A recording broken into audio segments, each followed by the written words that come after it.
Hey, let me ask you a question. What's the worst team that you've ever been part of or that you've ever worked on? Hopefully, you've not had too many bad teams, but for me, there was this one team, and it reminded me of that movie, The Untouchables. Do you remember the one with Kevin Costner and Robert De Niro? He was playing Al Capone. Well, there's this one famous scene in that movie, and it's pretty grisly, but all the mafia bosses are sitting around a table, and Al Capone, Robert De Niro, is walking around the circle behind them all, giving them a speech, but he's got this baseball bat in his hand, and then eventually he turns it on one of them, and he clubs the guy to death. It's like I said, it's a grisly scene. But the reason I bring that up is because that was our weekly team meeting. It was just like that, except without the baseball bat and the death, of course, but the goal was just to survive the meeting and live to see another day. Because what happens is we would get the KPIs like the night before, and you could see everyone's numbers. And you would quickly check to see where you were. And as long as you weren't in the bottom three, you figured you were safe. Even if you hadn't done that well, you were safe because the other three were going to get it worse than you. But anyways, it wasn't a lot of fun. But I can tell you this. The number one factor that will determine the health and the effectiveness of your team, it's not who's on it. It's not how nice a lunch that you're able to bring in.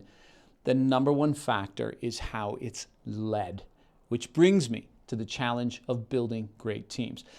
Because here's the thing. When you have a great team, like one that's unified, it's synergistic, it's communicative, it's actually a magical experience because people are happy, like trust is high, problems get solved quickly because everyone is pitching in their ideas. And this is when your people will go home and tell their partner, like, I love my job. I love who I work with. But when things on your team are not that healthy, what ends up happening is you waste all this energy, right? Managing relationships, patching things up, enduring awkward silences in meetings. And you just have that feeling that people are not having a good time, like under my watch, which is painful. Because after all, nobody, like none of us, want to be the leader that people want to get away from. So think of it this way. Building a great team is like a garden, right? There are certain things you have to plant, but after you've planted them, you always have to maintain. And you got to keep the weeds out, you got to keep the rabbits out, the deer out. It takes maintenance. So how do you do this? Like, how do you forge a strong team? Well, I mean, there's a lot of ideas out there, but some people think, well, you could just plan a couple of team building activities, and well, those can be helpful, right? And expensive. The benefit from them is often short-lived. Or you could also sit down and ask everyone to share their honest feelings about the team so that you can clear the air, right? Now let's start from zero. And while this is well-intentioned, it usually ends up in some sort of a train wreck. Listen, if you want to know the best way to build a strong team, you have to start by laying down a very specific foundation to build on. And that foundation is psychological safety. And what we found is that the more teams we work with, we're seeing this as the predominant need. Because until you have a strong foundation of trust, of safety, all the other techniques, right, the team building and the different things you want to try, they just won't penetrate, sort of like planting seeds on concrete. And so a lot has been said about psychological safety over the last 7 years.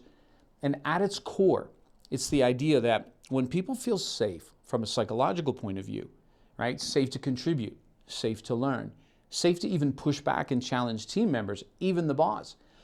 When people experience this, it unleashes all this talent and potential that people have been holding back for fear of judgment, holding back, and they didn't even realize they were holding it back.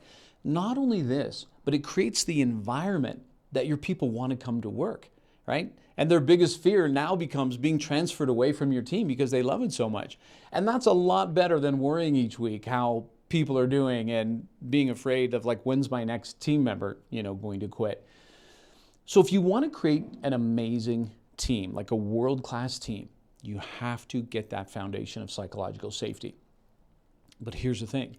Psychological safety has its challenges because a lot of people will try to build it, right? Only to have it backfire. Like, you can't simply just show up one day at your team meeting and start telling people, hey, let's give each other honest feedback, or let's start challenging ideas, or hey, challenge me. Like, you can do that, but you'll end up with people actually retreating even further. Psychological safety must be built in stages. And in fact, there's 4 of them. And actually, you have to get them in the right order. Sort of like you don't install the carpet in a new house until you get the roof on, right? Like there's an order to this. But here's the thing, when you follow these 4 stages, like one after another, you're going to start to see an immediate change in your team. Like more smiles, more energy, more encouragement. And instead of team members silently questioning your ability to lead, they'll actually put their full confidence in your leadership.